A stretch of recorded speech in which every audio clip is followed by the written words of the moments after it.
એમાં ફાંસી જીમ સાજ્ઞ થાય કે તે સાજ્ઞ થાય ફાંસા સોરા જાય સાજ્ઞા में તે એવા હું કરે બેટા ફાંસા કે ટાટ ની બી વાજે કે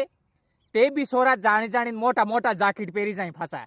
કેમ કે આને પતો હે સાજ્ઞા में જઈને ફાંસો જાકીટ में વો પેલો હાથમાં પડે પાવડો અણીમેર ને એમ કણી દેખાય ને એમ કરીને ફાંસા મોટા મોટા જાકીટ પહેરી જાય હા પાવડા હાથવા હારું ને થોડો પીએ ને અદવાડી ખોટ ની પીવાય વણા પેલ નસો થાય જાય ફાંસો હો નસેડિયા થાય ફાંસા કઈ આલો હવે પેલી કેવી નાસીરી હિંડાપુત પેલી હાથી નાસા એમ મારે એમ ખબર નહીં પડતી તમે અદવાડી તે પીવાતો ને પેલી તમે એકદમ દેખાઈ જાય રી તારે હોય તમે સાજ્જામ બેટા એમ્બુસ કરવા જાઓ સબ જાણો મો હા તો તે થોડોક જાદાસ કરી ગયો તે વાળે બેટો હે કે દો તે અદવાડી में થાલ ફરી જાય હણતે પેલી કેવી નાસીરી